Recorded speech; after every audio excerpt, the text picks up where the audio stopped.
cause the cake to shrink. Just leveling the side of the cake. This is something unusual that I normally don't need to do. So you know, a pair of scissors is always helpful. You can also use a serrated knife.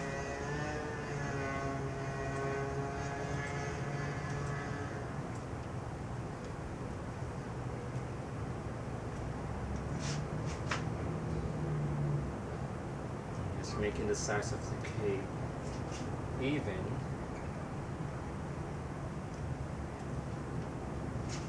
There you go. Okay.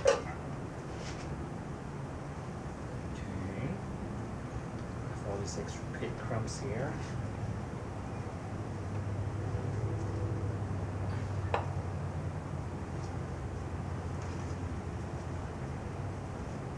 Okay.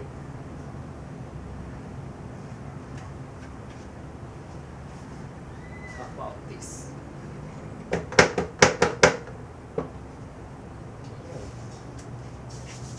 Go. Now we just apply the rest of the ganache and the rest of the frosting on top.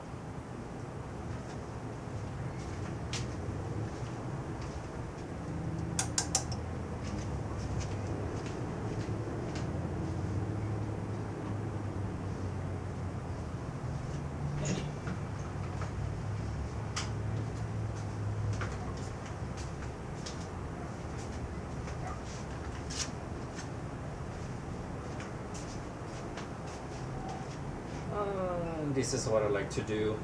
Rose recommends to frost the sides first and then the top, but I don't know, just like to dump everything in the middle and then watch what happens after.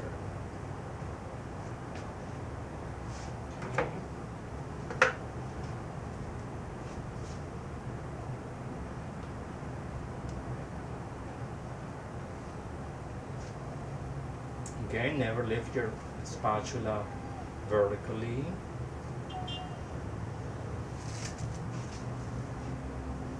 And as the ganache, as the frosting drops down, you apply it on the cake.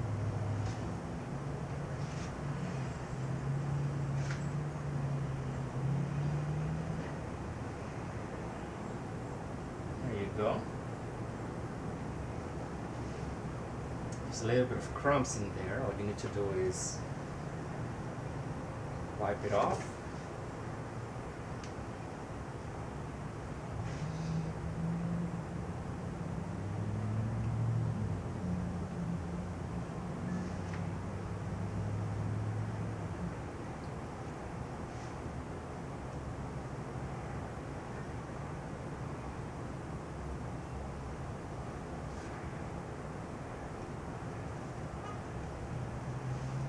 And this is how I frost a cake.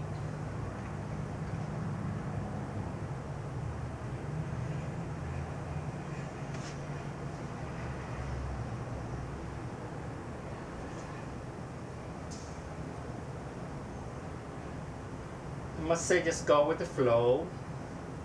If you miss a few spots, do not stop, but instead continue on so the spatula continues on a smooth stroke, and then you can go back to it, and I assure you, you will catch the missing areas by the time you go back. Pretty much done.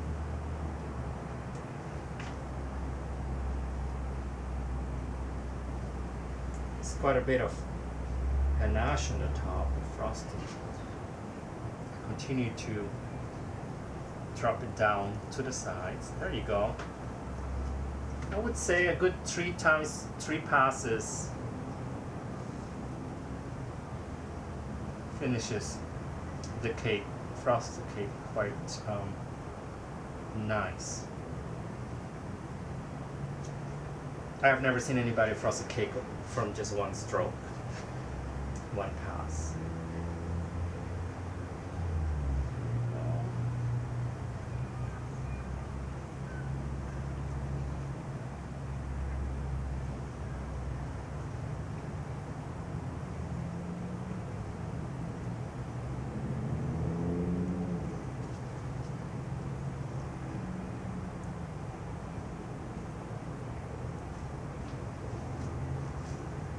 so everything's pretty much covered.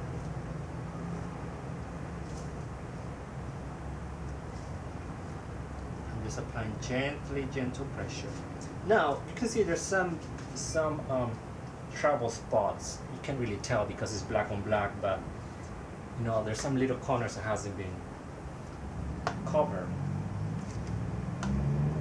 What I do is accumulate a little extra frosting that I have on the ledge of a bowl, clean my spatula on the ledge, and just a little bit that I scooped out, it's enough to do a touch-up job. And there you go, right now, right there. Okay. I also like to do vertical motions up.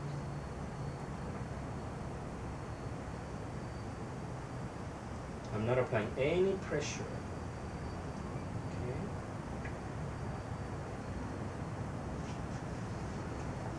It's also a good idea to stick this in the fridge to harden a little bit, and that way you can give it a perfectly smooth finish.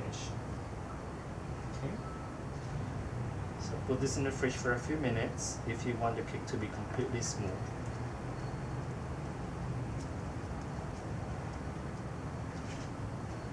One last pass, if you may.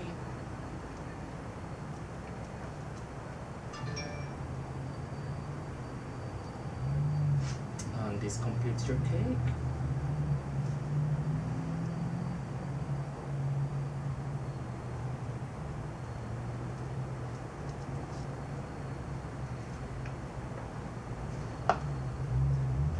Now this particular cake will have a decoration element on the sides of the cake, so the side will be covered, but the top will be exposed. So there are different ways to make a decoration on the top.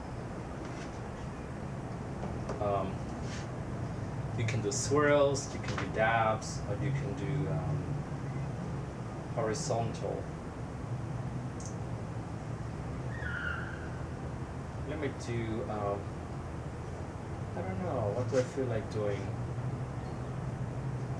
I'll just do horizontal. What you need to do is pass this way.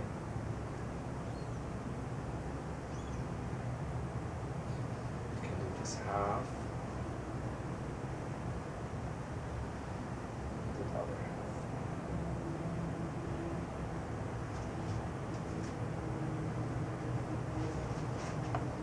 There you have it.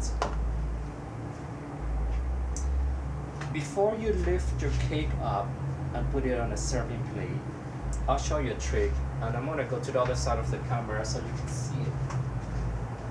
I clean the edge right here. I scoop all of this little bit out from the edge, so you will have a nice clean plate. Plus you don't waste anything.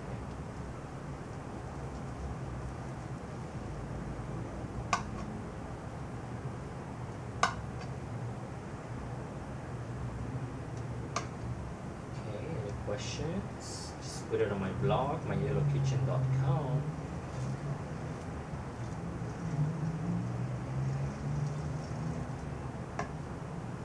After you clean the edge,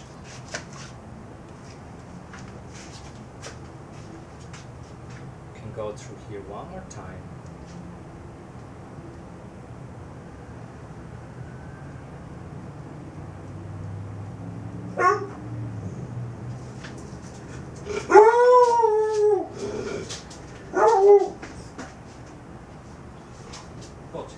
Go.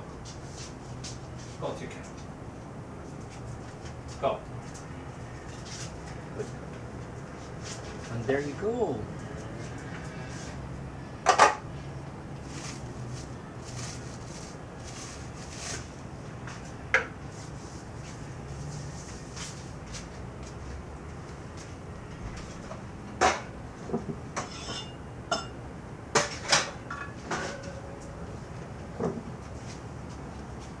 Cake's ready to go on a serving plate.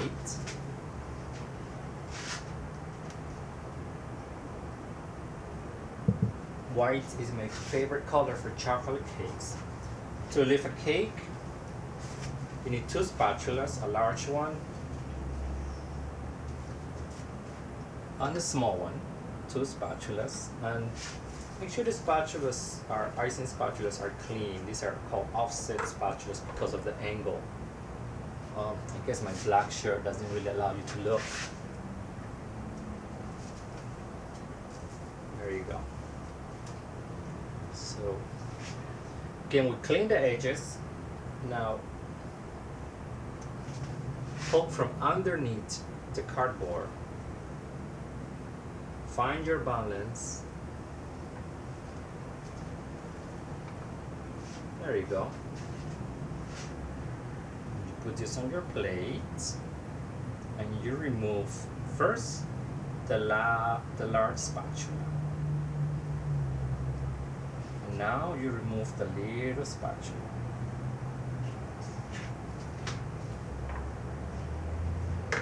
And this gives you a perfectly frosted cake on a clean plate.